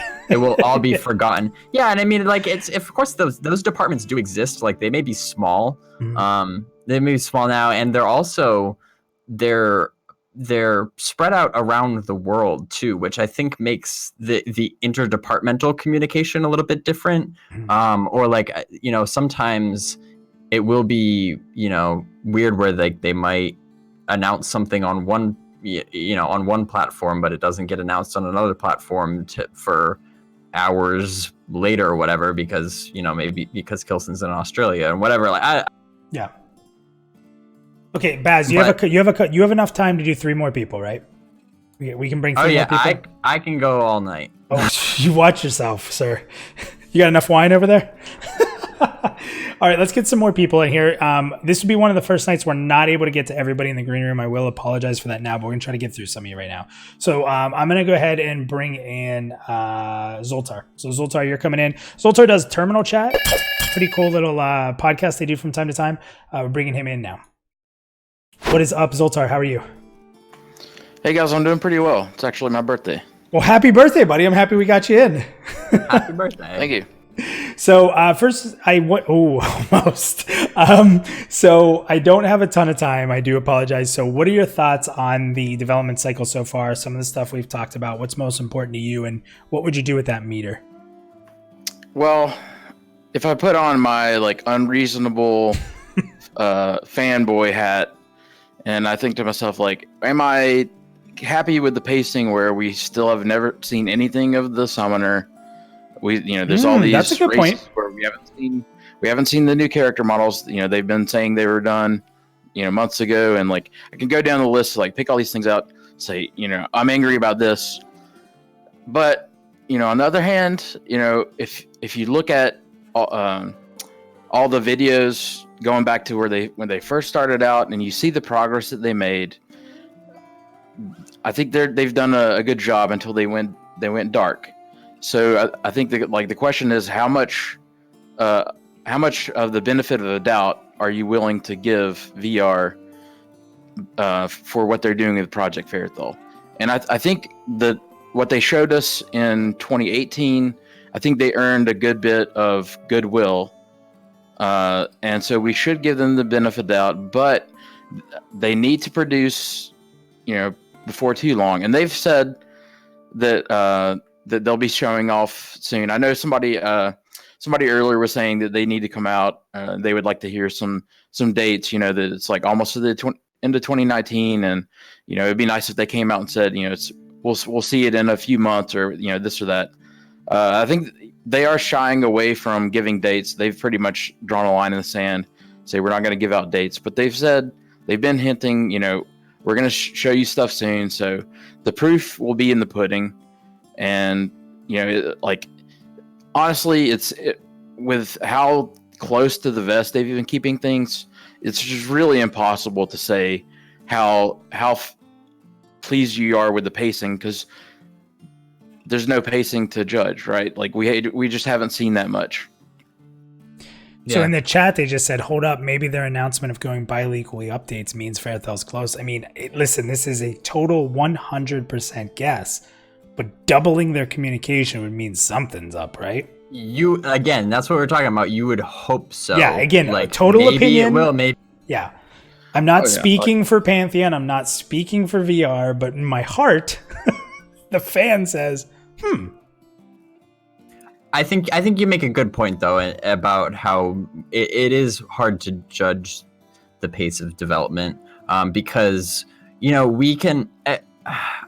I always talk about people probably heard my whole like hashtag trust in Pantheon thing, but what I don't want that to be confused with is blind trust. I think we absolutely should be paying close attention and gathering all as many facts and such as we can, but and what Zoltar mentioned very astutly is that there's still going to be gaps though in our knowledge of where the game is at, And there will be until the day it comes out, because this is an Yes. MMO and we have to discover the game. And that's so important to me. I don't like, everyone gets mad about seeing Black Rose Keep. Like, if I only see Black Rose Keep, but I see everything, I'm happy. Because I don't want to see every dungeon. I don't want to see every zone. I don't want to see every starting city. I want to make a character and experience it. And that's really hard in this day and age. But like even with Black Rose Keep, they did a lot of streams in Black Rose Keep, but they never showed everything in it, right? Yeah. So I think that's a good approach as they go, because the game is crowdfunded. They do need to show people what they're developing in order to generate interest, in order to generate people pledging. But go by that principle of like show them some stuff, but keep some of it a secret. Don't show everything. Yeah, definitely. So Zoltar, what would you do with that meter before I drop you out real quick? I guess move it in the middle, because A little bit down. Okay. I think the idea of going dark to a degree was good, but I think they took it a little bit too far, right? I think if they would have shown a few more segments in some of the newsletters. Imagine just showing the summoner in the middle of that. Yeah, like if we got the character models and we got a preview of the summoner, and then like maybe some caster animations, something like that, like a few more things sprinkled in here and there. I think even if they were kept 90% of the stuff that they haven't shown us, they like kept 90% of that, but just take another 10% and show it to us. I think that would have made a huge difference, while still keeping a lot of it under wraps so that they can do a big reveal. So I say move it to the middle. Okay, I'm move kind it of down like- a little bit for you there. So we're kind of hovering between where I'm at and where Basgrim was is kind of where we've been. So awesome, man. Zoltar, thanks as always, man. Really appreciate it. Happy birthday, buddy. I don't know if you saw, but the chat lit it up for your birthday there. It was pretty awesome. Oh, if you didn't thanks, see Russ. it, scroll up, man. In the chat in YouTube, everybody was saying happy birthday. So awesome stuff there, man. Happy birthday, buddy. Thanks. You guys have a good night. Take it easy. All right, I'm going to pull in PlusYou. So, Punk, if you're listening, I see you're muted and your headset is off. Go ahead and fix that real quick. And we'll bring you in. And I saw you just did that, so let's bring in Punk. What is up, buddy? How are you, Punk? What's up, guys? Hey, Baz, you were just about to say Hey. something. So, what were you going to say there? Nope, I'm gonna let him talk. I thought there was gonna be a little bit more delay before we brought him in because he was getting his mic all fixed up. But, so I was just gonna fill. Looking for filler. Nice. I love it. I love it, Baz. Go ahead. Great co-hosting. So the chat has said they don't mind if we stay a few extra minutes here. So we're happy to bring some people in. So Punk, first of all, thank you for staying a little extra with us, and welcome to the show, buddy. Let me throw this up there. Punk is from Battle Axe Theater. One of my faves, one of the guys that got me into deciding that I should probably make videos that didn't look like crap and sound like crap, because theirs looked very pretty. I remember that specifically. So thank you guys for making me actually invest in being a not schlub. So Absolutely, man. It's been a blast. So what's up, Punk? What are your feelings on this topic? I know you've been pretty passionate about it. So, I mean, I've voiced my opinion on this several times, and I think it's been misconstrued that, you hear it a lot, especially on Reddit, is, let them make their game, blah, blah, blah. And my personal take on this, and I think Def is in the same boat, is that it's not so much that we're upset with the pacing, but it's more or less that buildup that we had in 2018 that ended up going into this dark time. So it was a huge build. When I went through all the stuff for that video, like the build was like what we have now is very similar to what we had at the beginning. And there was this, there was very slow, or just, little pieces, gave you little pieces, then boom, huge and crazy. And then back to the little pieces. So where we're at now is more common to what they do with newsletters, but there was that spike that got everybody hyped. Yeah, absolutely. And I really don't think that the newsletters are necessarily portraying the extent of development that's taking place in the game. And like you said, who are we to say how fast or how slow they should be going? Because we're all laymen for the most part. We don't know exactly what it takes to develop an MMO. And those of us who have been playing and have beta and alpha tested over the 20 years that MMOs have been out, have seen it run, short and long, and you can have processes that are short that take no money and processes that take forever and have tons of money for funding. So, as far as development goes, we don't know where they should be, but the issue really comes from the fact that they need to build a relationship with those of us that are supporters of the game. And when I say relationship, I mean like just a friendly conversation. Show us some stuff that's broken. Show us wireframes. Show us crap, we don't care. And maybe that's me being biased and spoiled because, Def and I have played Warframe for so many years and that's their format. But I think that's a good format to have, especially in a crowdfunded era, is just to build a relationship with your people. So that way they at least know that you're doing something. And then at the end of the day, if there's an issue where you've got to go dark because you got to focus up, you have your PR department that's there to kind of build, keep this relationship, keep the conversation going, even if it's just something completely unrelated to the development of the game. Yeah, that's a good point. And I always try. Oh, so this brings up an interesting point. And Baz, I'm interested in your thought process here. So I'm going to go ahead and say this. And I know that the chat light me up if you disagree or you think I'm being spoiled. There's a lot of us that put a lot of time into this, and I get what you're saying, Punk, that if you can give us a bone every once in a while, it would really help us continue our excitement and continue our creation. And I think that the community sometimes looks at that as like, oh, these content creators think they deserve something. And I'm on the same boat with them sometimes. Like, I don't know how to... I'm going to be honest, I'm new to this. I don't know how to accept that or how to demand what I think I should without sounding like a pompous ass, so I try to just avoid it. But you're right. I mean, like, give me a little bit. I couldn't tell you what it would mean to me to release something small. I don't need to release Summoner. Like, let me say, like, what if Bazgrim tonight announced that they were going to do their show? That'd have been cool. That'd have been awesome for Baz. It didn't have to be on my show. I'm not saying that's what it was. Right. But what if Bazgrim put out a video? Hey guys, just got this word. This is what's going to be happening. That would be really cool. And you know what it is? Here's my thing. I'm a schlub. I'm just doing this because I love it. I'm barely good at video editing and sound. Chris is a pro at sound. I can go on and on.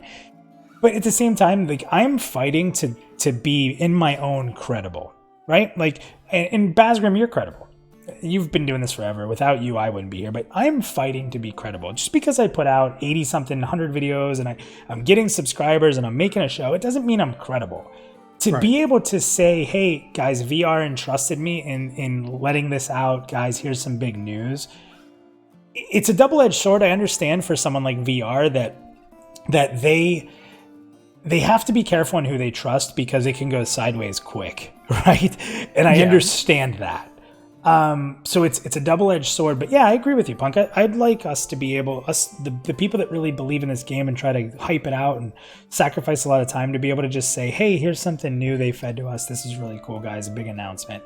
Or, and I get it. And Baz, how do you feel about that? You've been doing it longer than anybody. Do you think they've done a good job with that? Do you think it is difficult for them to trust everybody like I do? Come on, let's get down. What are your thoughts? Everybody. Check me out. I'm dancing. I'm dancing. Oh, it's so tricky. Well, are we talking about or Punk? I'll just ask you, like, when you're saying, show us some like wireframes and stuff like that. Are you talking about like, is that stuff that would be released like on their newsletter show, or is that something that they would specifically sit down with like people that have already signed up for the streaming program and like, here are some exclusive like assets that we want you to have your hands on first? Right. So I've already said it in the past that I do feel like people who are creating the content and going out of their way to kind of hype this game, they should have some, even if it's just, like earlier in the morning before they make a public announcement, so we can maybe throw something together, even if it's somewhat haphazardly. Like, it'd be nice to be able to get some of that information, but I'm more or less referring to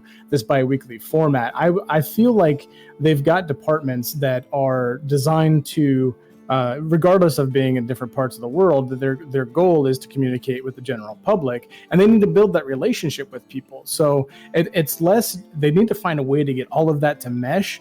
And in a live stream format, if you have the right personalities there and they're interactive with the chat and they're really just trying to build the relationship with the community, I think that's a huge opportunity. And when they made that announcement today, I was super stoked about that. And I immediately screenshotted that and sent it to Def. I was like, finally, they're doing this. This is all we've been asking for. So I think it's a huge step in the right direction. But as far as getting some other, some exclusive stuff, I mean, when you talk about other YouTubers that are out there, when we talk about products and review samples and so on and so forth, they get a little bit of an edge. That they get to see some information before it's released to the public. And for those of us that are creating content, you guys included, and even us to some extent, because we do cover Pantheon stuff, it'd be nice to be able to put that out there, because it does help us. And maybe there's some envy there that we would get that information first, but that's what we do. We want to provide that information. And if we don't have information, it makes it very difficult to provide it. Yeah. And I think, and I say it entirely unselfishly as well, is I think it would be beneficial for the game just in general. The more people that there are creating content, the more absolutely exposure there is for the game out there. And so, yes, it would be nice. No, I don't expect it. Right. Especially not right now. Like, I don't know if now would be the right time for that. Baz, you didn't want to be the one to announce the original merch shop? That would have been... I do think that a time for that will come, for sure. I do too. I do have faith in that as well. I think it's and again, for chat who's listening to us right now, like, stop being selfish. Like, I get it. Like, it's a fine line for me to, like, I'm no better than anybody in the chat. I'm not. I just spend too much time doing this. So I get it. Like, we all want info, and I don't know. We want to be able to spread the word, right? Like, we're gonna put all this time in. Let's hype it up. So, Punk, I'm going to drop you out, but where do you want to put that meter? You want to keep it where it's at, or do you want to move it down? I want to move it up a little bit. I want to move it just above the black line, because I think it makes sense. I mean, they haven't really been developing that long on the amount of funding that they have. Mm-hmm. And what we have seen, I mean, especially since I've been involved with some other stuff lately, I think they've actually been making pretty large strides in terms of development, and the Unity engine itself is actually seeing upgrades because of what Pantheon is doing. And so, Basgrim, you put out a ridiculously awesome video on Unity. If you guys haven't seen that, please watch that. And there's some really cool videos out there from people way outside of the MMO community or outside of Pantheon community that have done Unity versus Unreal Engine comparisons and how much Unity has caught up and some things surpassed Unreal. And I think that that's a really cool thing to check out, because the mentality of Unity being this inferior thing to Unreal is really, that's an old theory. That's an old thought process. So really good bring up there, Punk.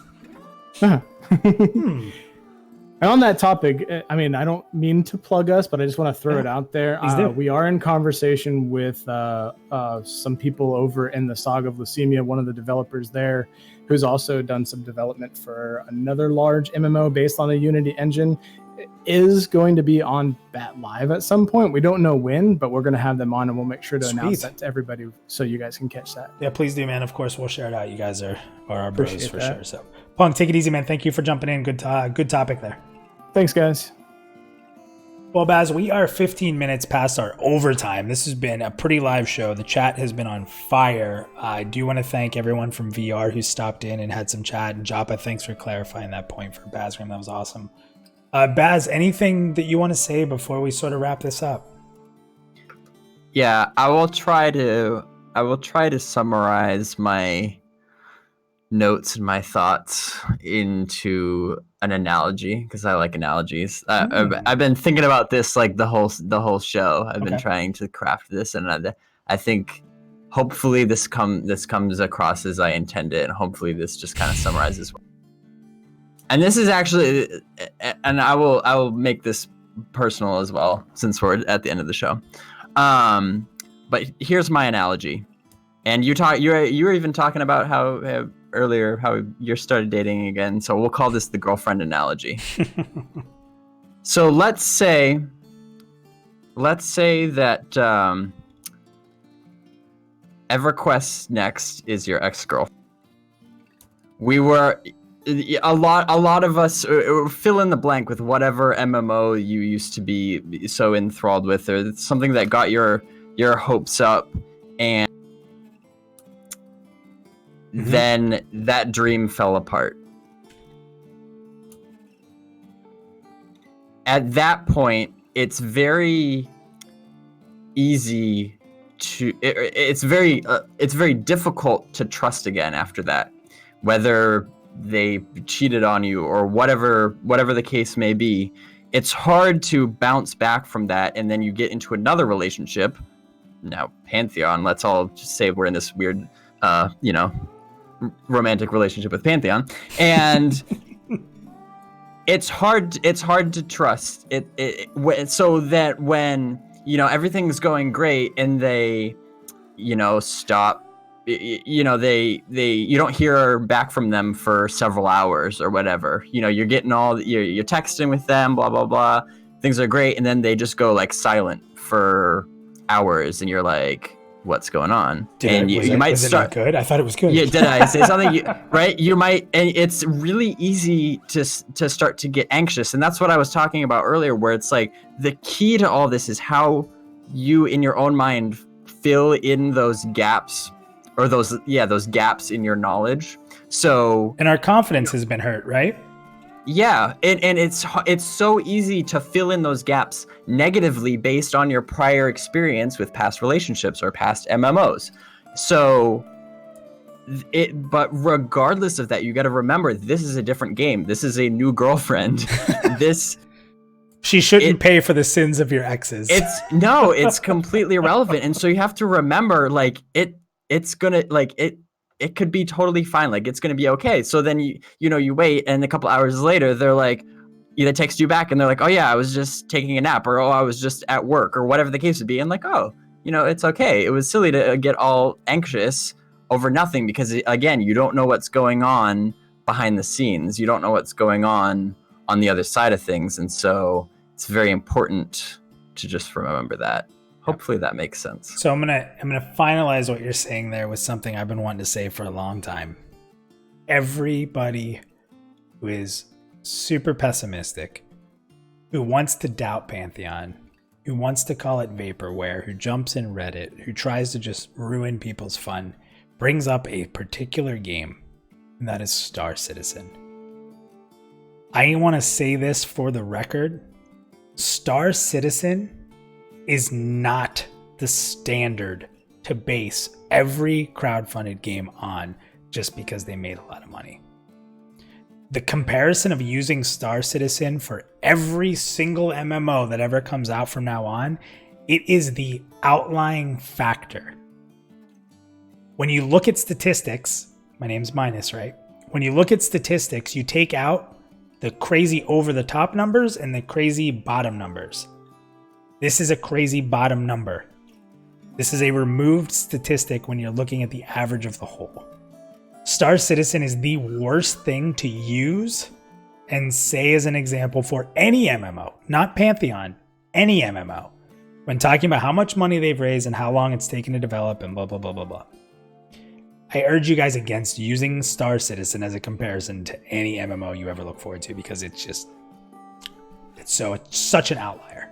So that's just my rant on the ex-girlfriend. Or really any comparison. Like this is its own unique game and its own unique situation, and people are always trying to draw comparisons because comparisons make things easier to understand.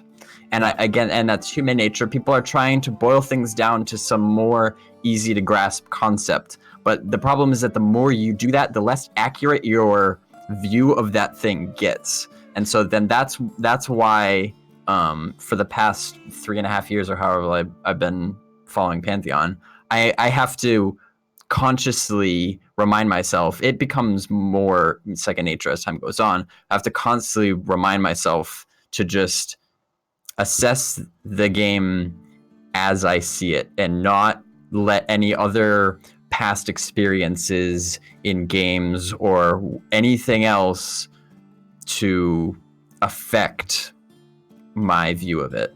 Yep. It's tough, right? It's tough because, like you said, we all sit there and we look at our past to develop our future, but the fact is the past is the past. So, Bazgrim, thank you, man. Green Room, I'm sorry we couldn't get to everybody. I guess that's going to happen as the show continues to grow, so I thank you guys for being in there. Hopefully Chris Kane has entertained you guys, and I'm sure that's been a fun time. So, Baz, I really appreciate you coming on, man. I hope you had fun here tonight. Oh, I definitely did. Hopefully we can do this sometime again. Without a doubt, man. I'd be glad to have you on anytime. And congratulations on the new studio. And everyone, make sure to check out the new video from Bazgrim tomorrow. He's brewing up a lot of stuff, so super exciting there. To the chat, you guys were on fire more than ever before. Thank you for showing up and really showing Joppa and some of the VR guys that we get excited and we're passionate here, and the community can have great conversations without getting all crazy. The chat has been off the hook tonight. There's been a lot to talk about, so I haven't got there as much as I'd like to. Same with the Green Room, but hey, we have another week. We're not going anywhere, so we'll see you guys next week. Again, Bazgrim, thank you so much, man, and thanks to everybody for everything they do for this show. It doesn't exist without the community. That's what it's about. So thank you, everybody. That is it for us tonight. We will see you next week. Thanks, guys. Have a good night. Pantheon.